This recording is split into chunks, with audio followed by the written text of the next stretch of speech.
Welcome to applied physics channel. आज की इस वीडियो में हम पलायन वेग के बारे में बात करेंगे।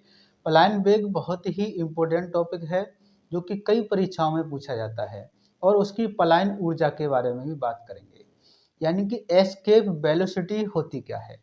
बहुत ही मज़ेदार और इम्पोर्टेंट टॉपिक है।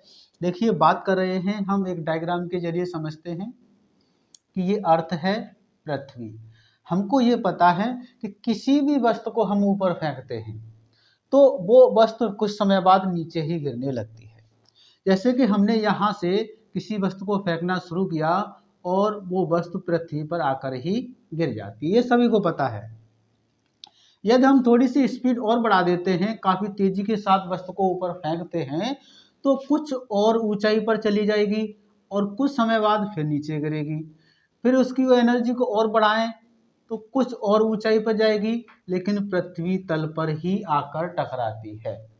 और क्यों टकराती है हमको पता है कि पृथ्वी एक बल लगाती है जिसे हम गुरुत्वाकर्षण बल कहते हैं, ग्रेविटेशनल फोर्स। उस बल के कारण ही हर वस्तु नीचे की ओर गिरती है। तो यदि हम इस जो वेलोसिटी से जिस वेलोसिटी से इसको हम फेंक रहे हैं, इसकी स्पीड को बढ़ाते जाएं और बढ़ाने के बाद इतनी स्पीड दे दें कि ये पृथ्वी के चारों ओर जो गुरुत्वीय क्षेत्र है, गुरुत्वीय क्षेत्र गुरुत्वीय क्षेत्र यानी कि ग्रेविटी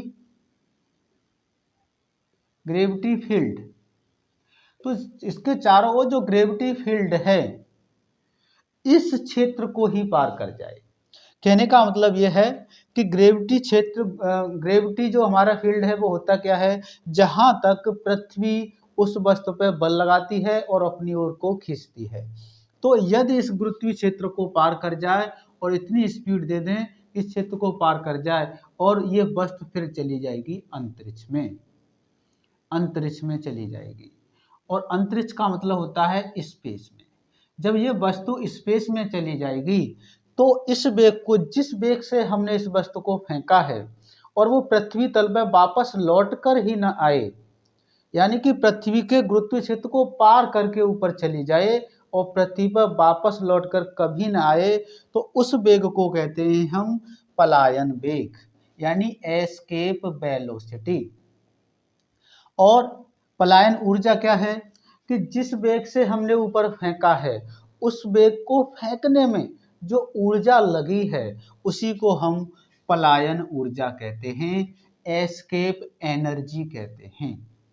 तो देखिए, होता क्या है कि यदि हम किसी वस्तु को अनंत से लेकर आते हैं और पृथ्वी तल पर लेके आते हैं, तो मान लीजिए कि यहाँ इनफाइनाइट है और यहाँ से किसी वस्तु को हम लेकर आ रहे हैं पृथ्वी के तल पर। तो अनंत से किसी वस्तु को, अनंत का मतलब इनफाइनाइट, बहुत दूर, इनफाइनाइट से किसी वस्तु को पृथ्वी के सरफेस तक लाने में जो हमारी एनर्जी खर्च होती है, यानी जो किया गया कार्य है, वही हमारा पलायन ऊर्जा, एस्केप वेलोसिटी कहलाता है। तो यहाँ पर जो पलायन ऊर्जा का फॉर्मूला क्या बनेगा, एस्केप वेलोसिटी का फॉर्मूला क्या बनेगा, U इक्वल टू माइनस के capital G MEM upon RE। ये फॉर्मूला है। इतनी एनर्जी लगेगी अनंत से पृथ्वी तल तक किसी वस्तु को लाने में, क्योंकि हम इसको उल्टा कार्य कर रहे हैं, अनंत से लेकर पृथ्वी तल पे आ रहे हैं, इसलिए माइनस आया है।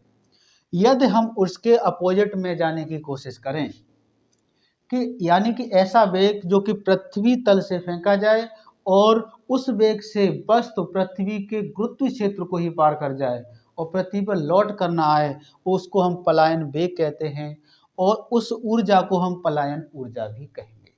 क्योंकि अब हम पृथ्वी तल से किसी वस्तु को फेंक रहे हैं तो उसको जो वो हमारी ऊर्जा होगी पलायन ऊर्जा, तो वो हमारी पॉजिटिव में हो जाएगी, plus capital G MEM upon RE, ये हमारी ऊर्जा हो जाएगी। अब हमें ये पता है कि इस ऊर्जा से हम किसी वस्तु को फेंक रहे हैं तो वो वस्तु गति करते हुए जाएगी, मतलब वो गतिज ऊर्जा में कन्वर्ट होगी काइनेटिक एनर्जी में। तो हम ये कह सकते हैं कि जो गतिज ऊर्जा है काइनेटिक एनर्जी है। गतिज ऊर्जा को काइनेटिक एनर्जी कहते हैं। गतिज ऊर्जा उसकी पलायन ऊर्जा ही है, एस्केप वेलोसिटी, एस्केप एनर्जी है। तो गतिज ऊर्जा का फॉर्मूला हमें पता है 1/2 mv² है, लेकिन हम एस्केप वेलोसिटी को ve से डिनोट कर रहे हैं, तो ve² हो जाएगा। यहाँ पलायन ऊर्जा का फॉर्मूला हो गया capital G me m/r e। यहाँ E इसलिए लगाया है कि अर्थ का मतलब पृथ्वी की बात है। तो me क्या है? पृथ्वी का मास, द्रव्यमान है, और ये इसकी त्रिज्या है, पृथ्वी की त्रिज्या re। अब देखिए हमारा m से आपका m कैंसिल। m क्या है? जिस बॉडी को हम फेंक रहे हैं या जिस बॉडी को अनंत से लेकर आ रहे हैं उसका मास है स्मॉल m। me क्या है? पृथ्वी का मास है, द्रव्यमान। तो आपका m से आपका m कैंसिल हो जाएगा। अब बचा क्या हमारे पास? ve²/2 बचा है। यहाँ पर कैपिटल G me/re। इस 2 को क्रॉस में हम इधर लेके आते हैं तो हमारे पास क्या बनेगा? 2 इधर जा रहा है तो 2 कैपिटल G me/re।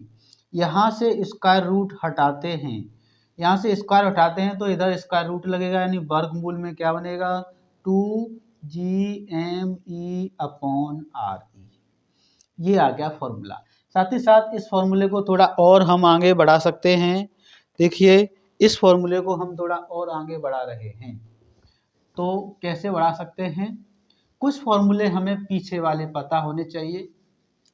पता होने का मतलब क्या है कि हमने एक रिलेशन पढ़ा है, small G and capital G में क्या रिलेशन है। तो इसके लिए क्या है? स्मॉल जी का फॉर्मूला है GME/RE²। यहाँ से क्रॉस गुणा करते हैं तो कैपिटल GME की वैल्यू इसका इसमें हो जाएगा गुणा, तो स्मॉल GRE², ये मल्टीप्लाई होकर के ये आ गया। तो यहाँ स्मॉल gm की वैल्यू रख सकते हैं, कैपिटल GME का मान रखेंगे, इसकी वैल्यू हम पुट करेंगे। मान रखने पर कौन से इक्वेशन फर्स्ट मान रहे हैं, इसको समीकरण फर्स्ट में। तो हमारे पास जो एस्केप वेलोसिटी है निकलेगी क्या? स्क्वायर रूट में 2GME की वैल्यू हमारे पास है कौन सी? स्मॉल GRE² अपॉन नीचे पहले से क्या चल रहा है? RE। तो RE से इसकी एक पावर कैंसिल होगी तो बचेगा क्या? स्क्वायर रूट में अंडर रूट में 2 स्मॉल GRE, एक ही पावर बचेगी। यही हमारा एस्केप वेलोसिटी का फॉर्मूला है। तो इस प्रकार हमने पलायन वेग का फॉर्मूला क्या निकाला है? VE स्क्वायर रूट में है 2GRE, यही एस्केप वेलोसिटी का फॉर्मूला है। हालांकि इसमें हमें पलायन वेग कितना चाहिए, किस वेग से, किस वेलोसिटी से पिंड को ऊपर फेंका जाए कि वो पृथ्वी पर लौट कर ही ना आए, स्पेस में चला जाए, उसके लिए हम ये वैल्यू रख देते हैं। स्मॉल जी की वैल्यू हमें पता है कि 9.8 मीटर/सेकंड² है। RE पृथ्वी की रेडियस है यानी त्रिज्या है, इसकी वैल्यू है 6.4 × 10⁶ मीटर। इन दो वैल्यू को रख करके हम यदि कैलकुलेशन करते हैं तो स्क्वायर रूट में 2 इंटू स्मॉल जी की वैल्यू 9.8 इंटू RE इसकी वैल्यू है 6.4 × 10⁶। इसकी वैल्यू को हम निकालते हैं कैलकुलेशन करने के बाद तो आती है 11.2 किलोमीटर प्रति सेकंड। इतने वेग से, इतनी स्पीड से, किलोमीटर पर सेकंड का मतलब है एक सेकंड में यदि हमारी कोई भी वस्तु 11.2 किलोमीटर चली जाए, इतनी स्पीड दे दी जाए, तो वो कभी भी पृथ्वी तल पर लौट कर नहीं आएगी, बल्कि पृथ्वी के गुरुत्वीय क्षेत्र, ग्रेविटी फील्ड को पार करके स्पेस में चली जाएगी। तो ये हमने फॉर्मूला पढ़ा किसका? पलायन वेग का, जो कि बहुत ही इम्पोर्टेंट फॉर्मूला है। तो आज की इस वीडियो में हम इतना ही पढ़ेंगे, आगे पढ़ेंगे और दूसरी वीडियो में।